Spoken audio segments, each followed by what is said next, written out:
నమస్తే వీధిని స్వాగతం లక్షణ సమాజ హితం. ఎక్కడ చూసినా కూడా తెలంగాణ వ్యాప్తంగా కూడా కరోనా కథల కంటే ముందుగా హుజూర్నగర్ కథలు ప్రజలు ఇష్టపడుతున్నారు. హుజూరాబాద్ కథలు ప్రజలు ఎక్కువ ఇష్టపడుతున్నారు. ఎందుకంటే ఇక్కడ ఏం జరుగుతుంది, గత కొన్ని 30-40 రోజుల నుంచి కూడా హుజూరాబాద్ పరిస్థితి ఏంది, కేసీఆర్ ఫోకస్ ఎలా ఉన్నారు, మరి ఇక్కడికి ఎవరెవరు ఏ పార్టీలోకి వచ్చే అవకాశం ఉందన్న సందర్భంలో మరి టీఆర్ఎస్ పార్టీకి రాజీనామా చేసి మంత్రి పదవికి రాజీనామా చేసి బీజేపీలో చేరినటువంటి ఈటల రాజేందర్ పైన మరి చూస్తూనే ఉన్నాం. గత కొంతకాలంగా కూడా వకలాభరణం గారు కూడా మరి ఇక్కడ 30 రోజుల నుంచి కూడా ఈ హుజూరాబాద్లో ఉంటూ మరి ప్రజల్లో మమేకం అయితే ముందుకెళ్తూ తను మనందరికీ తెలిసిన సుపరిచితులు, మరి BC commission Telangana BC commission మెంబర్గా పనిచేస్తూ మరి అలాగనే మరి రాజకీయ విశ్లేషకులు, మరి రచయిత, ఇన్ని రకాలుగా మరి 2009-2010లో కూడా ఇక్కడ పార్టీ నుంచి పోటీ చేసి మరి స్వల్ప మెజార్టీతో విజయానికి దూరం అయ్యారు. ప్రస్తుతం మరి ఇక్కడ కొంతమంది చాలామంది కూడా ఆయనకు అనుకూలంగా ఉన్నటువంటి బీజీ సామాజిక వర్గం కూడా ఆయన కూడా ఇక్కడ మరి టీఆర్ఎస్ పార్టీ నుంచి టికెట్లు తీసుకుంటే బాగుంటుందనే సందర్భంలో వారితో ముచ్చటిద్దాం. నమస్తే అండి. నమస్కారం అండి. సో మొత్తం మీద చూస్తే కూడా మీరు కూడా చాలాసార్లు ఈటల రాజేందర్ గురించి మాట్లాడారు టీవీలలో కూడా. అయితే టీఆర్ఎస్కు ఈటలకు ఉన్నటువంటి అనుబంధం అంత పెద్దది అని కూడా అంటారు. దీని గురించి ఏం చెప్తారు? ఇప్పుడు ఆయన రాజకీయ జీవితమే టీఆర్ఎస్లో ప్రారంభమైంది. ఒక సామాన్య కార్యకర్తగా ఆయన ఏం పని చేయకపోయినా, పార్టీ కోసం ఆయన చేసిన కృషి ఏం లేకపోయినా 2003లో కమలాపూర్ నియోజకవర్గంలో పార్టీలో జాయిన్ అయిన నాటి నుండి మొదలు పెడితే కేవలం 6 నెలల తేడాలోనే వచ్చినటువంటి 2004 ఎన్నికల్లో కమలాపూర్ నియోజకవర్గం టికెట్ ఇచ్చినటువంటి ఘనత ఇవాళ కల్వకుంట్ల చంద్రశేఖరరావు గారిది. ఒక యువకుడు బలైన వర్గాల నుంచి వచ్చిండు, ఉత్సాహవంతంగా ఉన్నాడు, సరే ఒక అవకాశం ఇద్దామని చెప్పి ఇవ్వడం. ఇక అంచెలంచెలుగా ఎంత ఎదిగిండో 100 సార్లు చెప్పినాం, అనేక ఛానళ్ళలో మాట్లాడినాం. ఆయన ముఖ్యమంత్రి గారి తర్వాత అంత గొప్పగా టీఆర్ఎస్ పార్టీలో ఎదిగినటువంటి వ్యక్తి ఈటల రాజేందర్ గారు అనేటువంటి విషయం మీకు తెలుసు. ఇవాళ వారు చేసిన కార్యక్రమాలకు వారు బర్తరఫ్ అయితే అయి ఉండవచ్చు, కానీ పార్టీ నుండి వారిని తొలగించలే. ఎమ్మెల్యే శాసనసభ సభ్యత్వానికి రాజీనామా చేయమని మనం ఏం కోరలేదు. తనంతట తానే రాజీనామా చేసిండు, తనంతట తానే పార్టీ నుండి వెళ్ళిపోయిండు. ఆత్మగౌరవం అనేటువంటి, స్వాభిమానం అనేటువంటి పదాలను పెట్టుకొని చాలా సందర్భాల్లో అనేకమైనటువంటి వ్యాఖ్యలు పార్టీ మీద చేసిండ్రు, అధినాయకుని మీద చేసిండు. ఇవాళ బీజేపీ పార్టీలో చేరిండు. ఇక్కడ ఎన్నికలు రావడానికి కారణం ఈటల రాజేందర్ గారే కానీ మరొకరు కాదు కదా. కాబట్టి ఈ రాజేందర్ గారిని 5 సంవత్సరాలు ఉండమని చెప్పి కోరితే అర్ధంతరంగా రాజీనామా చేసి పోయింది ఎవరు? రాజేందర్ గారు కదా. కాబట్టి ప్రజలకు వారే సమాధానం చెప్పాలి. మిమ్మల్ని 5 ఏళ్ళ కోసం ఎన్నుకుంటే ఈ కార్యక్రమాలను ఎందుకు చేసుకున్నారు? మీరు చేసినటువంటి తప్పుడు పనులకు బర్తరఫ్ అయినరు. మీరు పార్టీలో కొనసాగి ఎమ్మెల్యేగా ఉండి మీ తప్పిదాలను సరిదిద్దుకొని ముందుకు పోవడానికి మీకు అవకాశం లేదా? రాజీనామా ఎందుకు చేశారు? ఉప ఎన్నికలకు ఎందుకు? ప్రజాధనం ఎంత దుర్వినియోగం ఎంత ఇవాళ? అది ఆలోచించుకోవాలి. ఇవాళ మొత్తం మీద చూస్తే ఈటల రాజేందర్ టీఆర్ఎస్కి బలం, కానీ టీఆర్ఎస్కి ఏనాడు కూడా మరి ఈటలకు బలం కాదంటారు. ఎందుకంటే ఆ రోజుల్లో ఉన్నటువంటి పరిస్థితుల్లో మరి నేను ఒక పౌల్ట్రీ పెట్టినటువంటి ఫామ్ పెట్టినటువంటి వ్యక్తిని, నేను టీఆర్ఎస్కు అంటే మొత్తం మీద కేసీఆర్కే నేను డబ్బులు ఇచ్చాను, కారుకు డీజిల్ లేకపోతే కానీ సంథింగ్ ఏదైనా పార్టీ మీటింగ్ పెట్టినా కూడా భోజనాలు పెట్టినటువంటి సందర్భం ఉంది. మేము ఆ రోజుల్లో 200 ఫామ్ నుంచి ఈరోజు చాలా ఎదిగినా కూడా టీఆర్ఎస్ కోసమే అని చెప్పుకుంటూ వచ్చారు. అలా మెసేజ్ కూడా మాట్లాడుతూ దీని మీద ఏం చెప్తారు? అట్లంటే ముఖ్యమంత్రి గారు లక్షల మందికి అన్నం భోజనం పెట్టాడు. ముఖ్యమంత్రి గారు ఎంతమంది భోజనాలు పెట్టాడు? ముఖ్యమంత్రి గారు ఎన్ని లక్షల గులాబీ సైనికులను తయారు చేశారు. తెలంగాణ రాష్ట్ర సాధనలో మొత్తం యావత్ తెలంగాణ ప్రజానీకాన్ని రోడ్ల మీద తీసుకొచ్చి శాంతియుతమైనటువంటి ఉద్యమం నిర్మించడంలో ఎంత కీలక పాత్ర వహించారు. అందులో భాగంగా నీ పని నువ్వు చేసి ఉండవచ్చు, కానీ దాన్ని బహిరంగంగా చెప్పుకోనా? దాన్ని బహిరంగంగా చెప్పుకోవాల్సిన అవసరం ఏంది? Party and parties of the party అయినప్పుడు నిన్ను పిలిపించి నీకు ఎమ్మెల్యే టికెట్ ఇచ్చి గెలిపించి ఉత్తమమైనటువంటి అవకాశాలు ఇస్తే నీ బాధ్యత అది. పార్టీని కాపాడుకోవడం, కార్యకర్తలను కాపాడుకోవడం ఆయన బాధ్యత. దాన్ని గొప్పగా ఘనంగా చెప్పుకోవాల్సిన అవసరం ఏముంటుంది? నిన్ను చూసి మాత్రం ఓట్లేలే కదా ప్రజలు, కారు గుర్తును చూసి వేసిండ్రు, కేసీఆర్ గారిని చూసేసిండ్రు. అప్పుడు తెలంగాణ వాదము కారు గుర్తుకు ఒక సైడ్ ఉండటం వల్ల, కానీ చాలామంది ఎవరైతే ఉస్మానియా విద్యార్థులు అయితే కానీ మరెవరైనా రైలు రోకో చేసిన సందర్భంలో చాలామంది కూడా 100,000 లక్షలు ఖర్చు పెట్టి కూడా వాళ్ళ మీద కేసులు అయితే రిలీజ్ చేసుకొచ్చాను అన్నట్టు కూడా చెప్పుకొచ్చారు. ఆనాడు పట్టించుకున్న పాపాన పోలేదని కూడా అంటున్నారు. ఇప్పుడు ఉద్యమం ఉవ్వెత్తున నడుస్తున్నప్పుడు ఉద్యమ నాయకుడిగా, శాసనసభ్యుడిగా నీ బాధ్యత అది. నాయకుడిగా కేసీఆర్ గారు రాష్ట్ర సాధనే లక్ష్యంగా పనిచేస్తున్నారు. ఆనాడు జరుగుతున్నటువంటి ఉద్యమాల్లో జైళ్ల పాలైన ఎంతోమంది, ఇవాళ ఉన్నటువంటి మా బాల్క సుమన్ గారు, విప్పు గారు కానివ్వండి, గాదరి కిషోర్ గారు కానివ్వండి, ఎంతోమంది ఇలా పేర్లు చెబుతూ పోతూ ఉంటే జైళ్ళకు పోను లేని జైలుకు పోయినటువంటి నాయకుడే లేడు. ఆనాడు నువ్వు ఫ్లోర్ లీడర్గా అందరినీ కాపాడాల్సినటువంటి బాధ్యత కేసీఆర్ గారి తర్వాత మీ మీద ఉన్నది కాబట్టి మీరు పనిచేసారు. అది పార్టీలో భాగం, నీ బాధ్యతలో భాగం. అంతేగాని అవి గొప్పగా చెప్పుకోవడానికి ఏముంది? ఒక అనామకుడైనటువంటి నిన్ను తీసుకొచ్చి ఎమ్మెల్యే టికెట్ ఇచ్చి గెలిపించి ఉత్తమమైనటువంటి పదవులు ఇచ్చి మంత్రిని చేసినటువంటి ఘనత కేసీఆర్ గారికి ఉంటే, మరి నువ్వు ఏదో ఘనకార్యం వెల్లదీసిన అనేటువంటి విధంగా మాట్లాడడం ఎంతవరకు సమంజసం? నీకు బాధ్యత లేదా?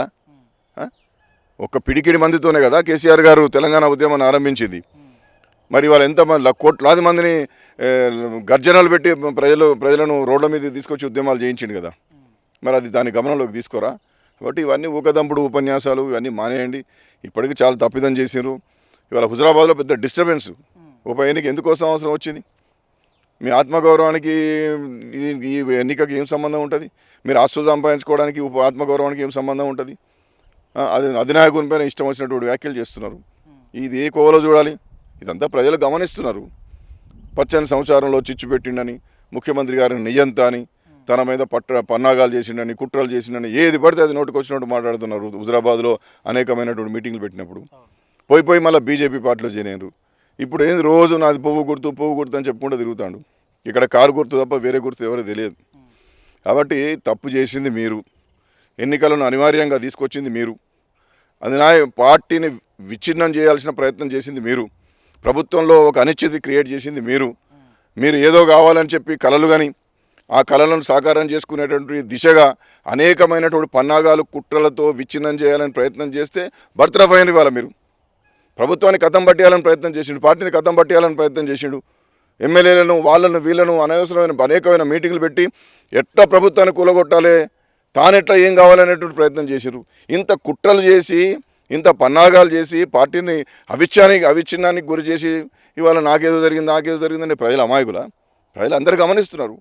నా కుడి భుజం నా తమ్ముడు అని చెప్పుకున్నటువంటి వ్యక్తి ఇలాంటి కుట్రలు చేసినప్పుడు, ప్రభుత్వానికి కూలదూసే ప్రయత్నం చేసినప్పుడు చర్యలు తీసుకోకపోతే ఏం చేస్తారు చెప్పండి? తాను చేసుకున్నటువంటి కుట్రలకు, తాను చేసినటువంటి విచ్ఛిన్నానికి ఇవాళ శిక్షారుడేండు.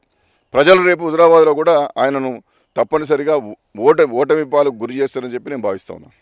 సో ఈ కరీంనగర్లో, ఉమ్మడి కరీంనగర్లో ఉన్న ఎమ్మెల్యేలు అందరూ తీసుకొని పోయినా కూడా ఏదైతే తెలంగాణ రానిటప్పుడు ఉద్యమ సమయంలో కేసీఆర్ గారు అన్న అని అపార్ట్మెంట్ ఇచ్చే సందర్భంలో తెలంగాణ వచ్చిన తర్వాత అపార్ట్మెంట్ ఇవ్వకపోవడం గేటు దగ్గరనే నిలిపివేశారని ఆవేదన చెందారు. అలాగే అక్కడ ఉన్నటువంటి వాళ్ళని అడిగి కనీసం లోపలికి వెళ్ళినా, ప్రగతి భవన్ లోపలికి వెళ్ళినా తిరిగి వస్తాం, కేసీఆర్ని కలిసామని చెప్పుకుంటామని చెప్పిన ఆవేదన వినడం నాదుడే లేదు, గడీల పాలన అని చెప్పుకొచ్చారు కదా. ఇప్పుడు గడి అనేది ఆయన కట్టుకున్నాడు షామీర్పేటలో. ఎంత పెద్ద గడి కట్టుకున్నాడు? ముఖ్యమంత్రి గారికి 5 ఎకరాల ఇల్లు లేదు. అదేదో వ్యవసాయ క్షేత్రంలో చిన్న ఇల్లు తప్ప ఆయనకు పాపం ఈయనంత ఇల్లు లేదు. 100 కోట్లు పెట్టి ఏం కట్టుకోలే, స్విమ్మింగ్ పూల్ కట్టుకోలే ముఖ్యమంత్రి గారు. ఏం గడి మీరు కట్టుకున్నారు. గడిల ద్వారా ఆయన అయితే, గడిల పాలన ఆయన చేస్తే రాష్ట్రం ఇంత సుభిక్షంగా ఉండదు, ఇంత సస్యశ్యామలంగా ఉండదు, ఇంత హరిత తెలంగాణ కాదు, ఇంత సంక్షేమ రాజ్య స్థాపన కొనసాగదు. ఎవడండి చిన్న వారికి పార్టీలో పనిచేసిన ప్రతి కార్యకర్తకు ఉత్తమమైనటువంటి పదవులు ఇచ్చి సామాజిక న్యాయ స్ఫూర్తితో ముందుకు పోతున్నారు ముఖ్యమంత్రి గారు. అసలు నీకే అవకాశం ఇచ్చిండు కదా. ఒక సామాన్యుడైన నిన్నే ఇంత గొప్పగా తయారు చేసిండు కదా. ఎప్పుడో ఆయన అత్యవసరమైన సమావేశాలు ఉన్నప్పుడు, ఏదో జరిగినప్పుడు, ఏదో ప్రైవేట్ కార్యం మీద నువ్వు పోతే ఆ సందర్భం ఏంటిదో, ఆ సమయం ఏంటిదో చూడకుండా నన్ను లోపలికి రాణించలేదు అనేటువంటిది అక్కడ ఆత్మగౌరవం అంటూ. అరే మన ఇంట్లో మనకేం ఆత్మగౌరవం ఉంటుందండి? తండ్రి దగ్గర ఏం ఆత్మగౌరవం ఉంటుంది? ముఖ్యమంత్రి గారు తండ్రితో సమానం. ఇంటికాడ తండ్రి కొడుకుకు అపాయింట్మెంట్ ఇవ్వకపోతే అది ఆత్మగౌరవం, అవమానపరిచినట్టుగా ఫీల్ అవుతారా? నువ్వు పార్టీలో ఎంత గొప్పగా ఎదిగినావు. ఇవాళ 10 మందికి ఇంత దుష్ప్రచారం చేయాల్సినటువంటి అవసరం ఉంటుందా? ఇవాళ దేశానికి జవహర్లాల్ నెహ్రూ గారు ప్రధానమంత్రి అయిన తర్వాత ఎంత బాధ్యత వచ్చిందో, ఈ రాష్ట్రాన్ని కొట్లాడి తెచ్చుకున్నటువంటి కేసీఆర్ గారి మీద కూడా అంతే బాధ్యత వచ్చింది.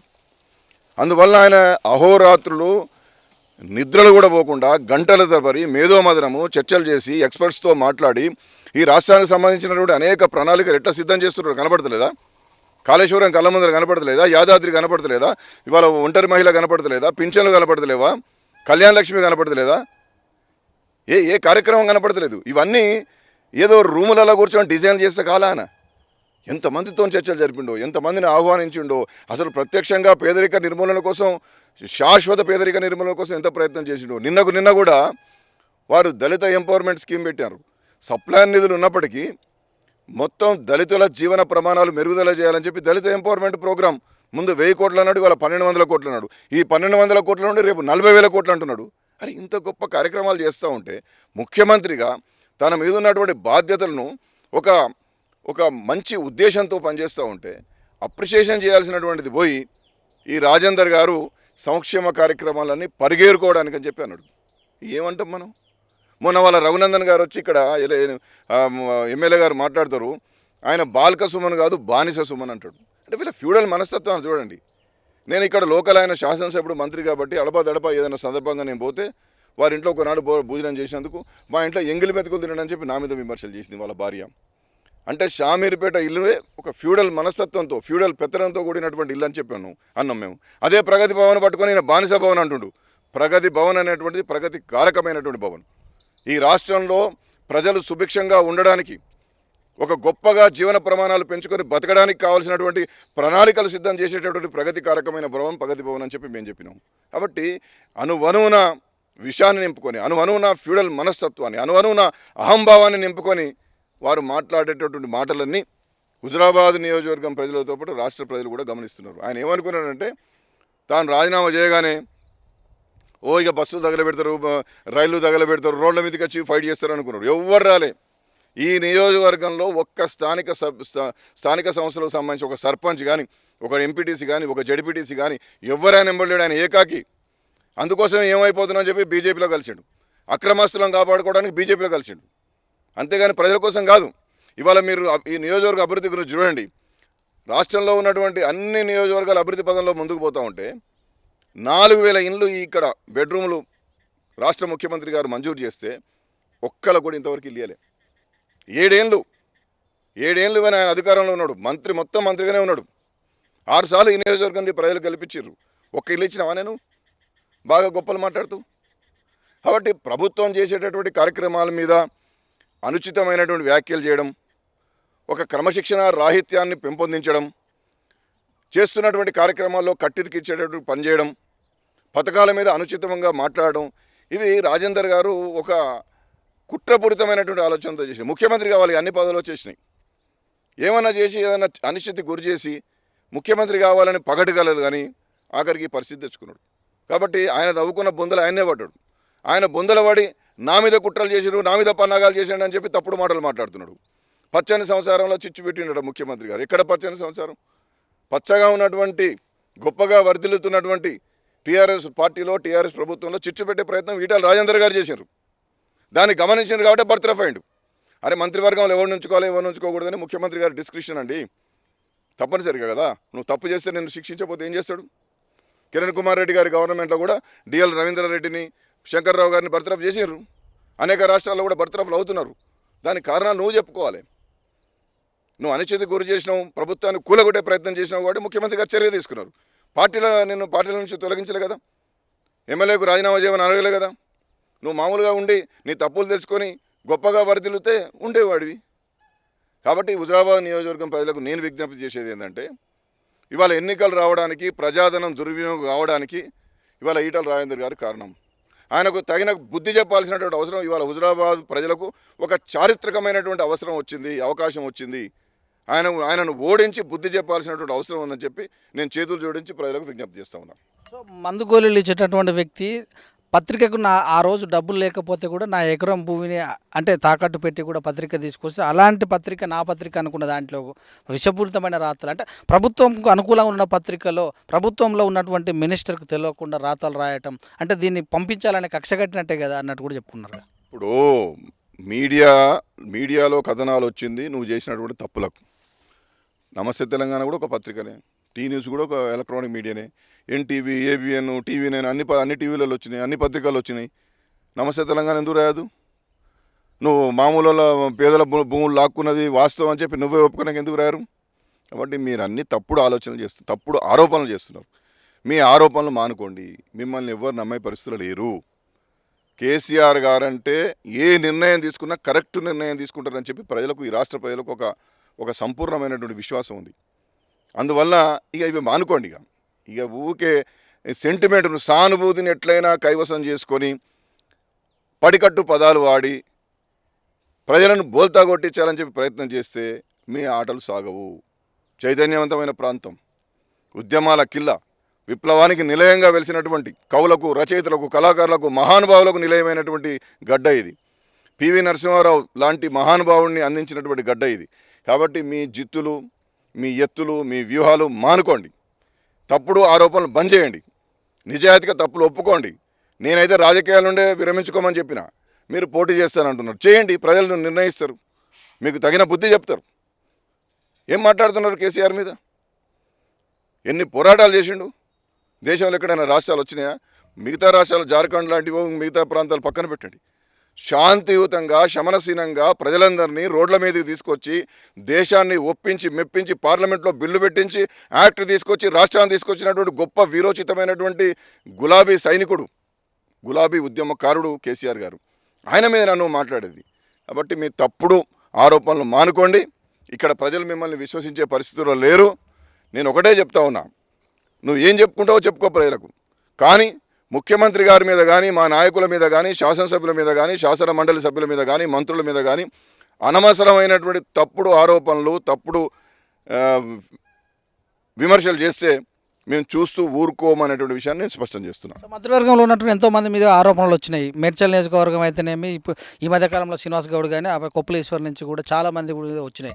అంటే కేవలము కొంతమంది రైతులు రాత్రికి లెటర్ రాస్తే దాన్ని కేసీఆర్ గారు పరిగణలోకి తీసుకొని కలెక్టర్ కానీ తహసీల్దార్ పంపి బర్తరఫ్ అంటే కావాలని కుట్ర కాకపోతే ఇందులో ఏముందో మిగతా ఎవరైతే మినిస్టర్స్ మీద ఆరోపణలు ఉన్నాయో ఎందుకు వాటిని పరిగణలోకి తీసుకోలేదు? దీనికి ఏ రకంగా చూడాలని చెప్తున్నాను.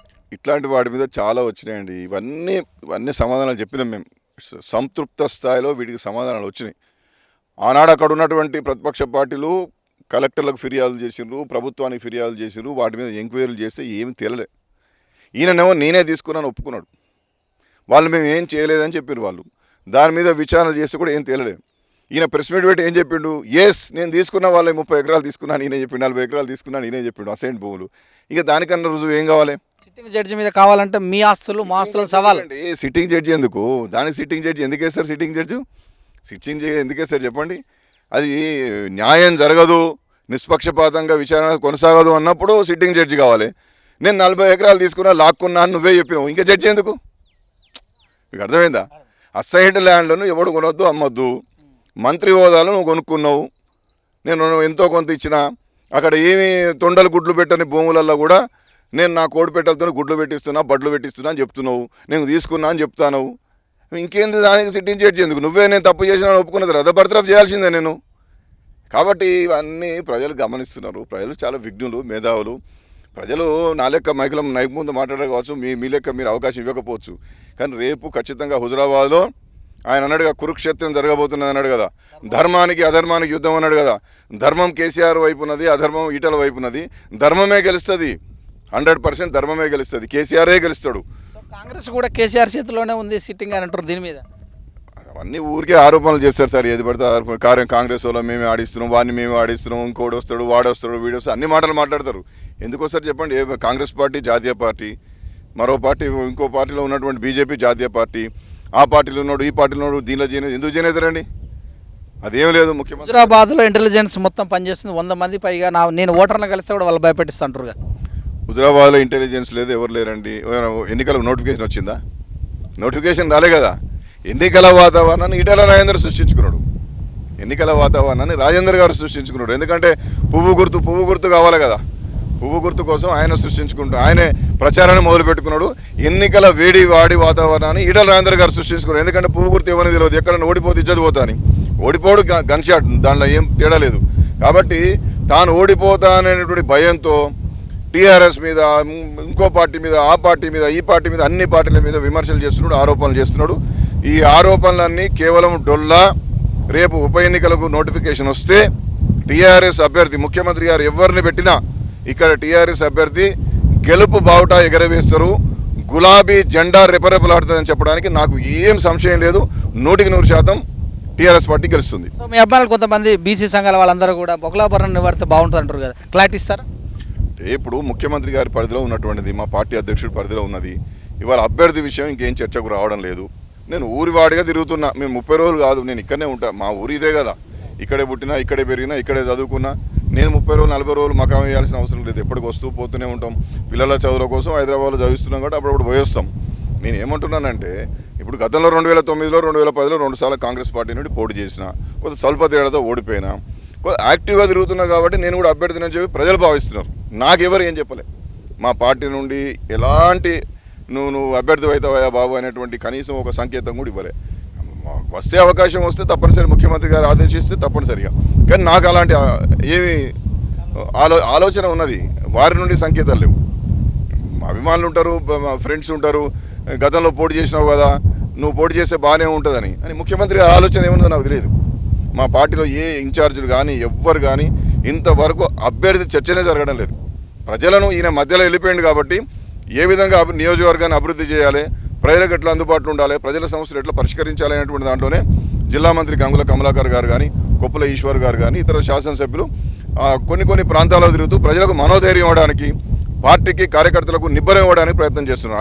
అంతే తప్ప ఇంకా దీంట్లో అభ్యర్థి విషయం ఇంతవరకు చర్చకు రాలేదనేటువంటిదే నాకు ఉన్నటువంటి పరిజ్ఞానం. Thank you sir. నమస్కారం. సో ఇదండి మరి ఎప్పుడు లేని కనివిని ఎరిగిన రీతిలో వకులాపురం గారు, డాక్టర్ వకులాపురం కృష్ణమోహన్ గారు మనతోటి మాట్లాడారు. మరి ఈరోజు ఈ యొక్క ఇంటర్వ్యూ చూసినట్టయితే మీకు అందరికీ కూడా తన రాజకీయ విశ్లేషణ మొత్తం కూడా అర్థమవుతుంది కనుక తప్పకుండా చూడండి విత్ న్యూస్, చూస్తుంటే విత్ న్యూస్. హుజురాబాద్ నుంచి మరి ప్రస్తుతం మనము హుజురాబాద్లో కృష్ణమోహన్ గారి ఇంటర్వ్యూ చేశాము. ఇది ఎందుకు చూసి లైక్ చేయండి, కామెంట్ చేయండి. మరి అతన్ని ఖచ్చితంగా కూడా నిలబెట్టాలనుకునే వాళ్ళు కంపల్సరీ కామెంట్ చేయండి. చూస్తుంటే విత్ న్యూస్. Cameraman శ్యామ్తో మిశ్రీస్ Dandu.